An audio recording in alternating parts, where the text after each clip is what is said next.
আমাদেরকে মাঝে মাঝে বলা হয় আমরা নাকি নির্বাচন পিছাইতে চাই, আমরা নির্বাচন পিছাইতে চাই।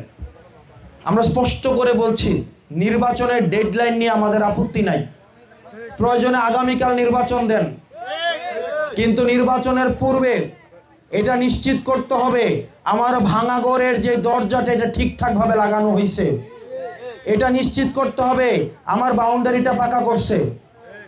আপনি আমার ভাঙা দরজা ঠিক, আপনি আমার ভাঙা ঘর রাখবেন, আমার বাউন্ডারি দিবেন না, শুধুমাত্র দারোয়ান পরিবর্তনের জন্য কি আমি নির্বাচনে যাব?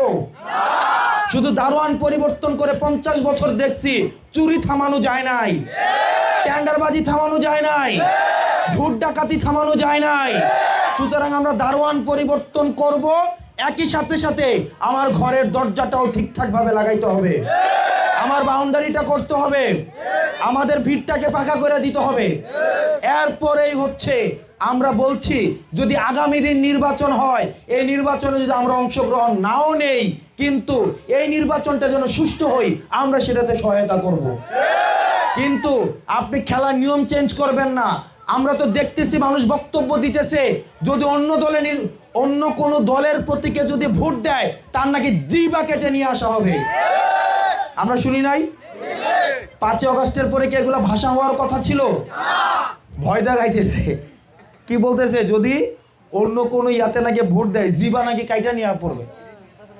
আবার আমরা একটা দলকে বলতে শুনছি তাদের ব্যালটে যদি একটা প্রতীক না থাকে দরকার হলে তারা নিজেরাই নাকি ব্যালট ছাপাবে। আপনারা চিন্তা করছেন? তারা নিজেরাই ব্যালট ছাপাই ফেলবে। তাহলে এই যে পেশি শক্তির যে রাজনীতি, আপনারা কয়েকদিন আগে ঢাকা বিশ্ববিদ্যালয়টা নির্বাচন হয়েছে দেখেন নাই? এই নির্বাচন হয়েছে ছাত্রদের, কার? কিন্তু চারপাশে মহড়া দিছে কারা? নেতারা দিছে না? তাইলে আপনি দেখেন আপনার একটা ছোট একটা আসন 30,000 ভোট, কত হাজার ভোট? সুলতানপুর ইউনিয়নে ভোট কত? 28,000 ভোট। একটা ইউনিয়নের ভোট হয়েছে ঢাকা ইউনিভার্সিটিতে কত হাজার ভোট? সারা দেশের ঘাম ছুটে গেছে, গেছে কিনা? গেছে না? সারা দেশ, এবং প্রতিনিয়ত দেখছি এটা যুদ্ধংদেহী পরিস্থিতি ঢাকাতে তৈরি করেছে। এই রাজনৈতিক দলগুলো এর দায়ভার এড়াইতে পারে না। শিক্ষার্থীদের নির্বাচনে তারা ইন্টারফেয়ার করেছে, তারা প্রভাবিত করার চেষ্টা করেছে। তারা যেভাবে তৃণমূলে বলে জিবাটা কেটে ফেলা হবে, সেটার তারা মহড়া ঢাকা বিশ্ববিদ্যালয়ে তারা দেখিয়েছে। একটা ইউনিয়নের নির্বাচনে তারা আমাদের এই ভয়ের পরিবেশ থেকে মুক্ত করতে পারে নাই।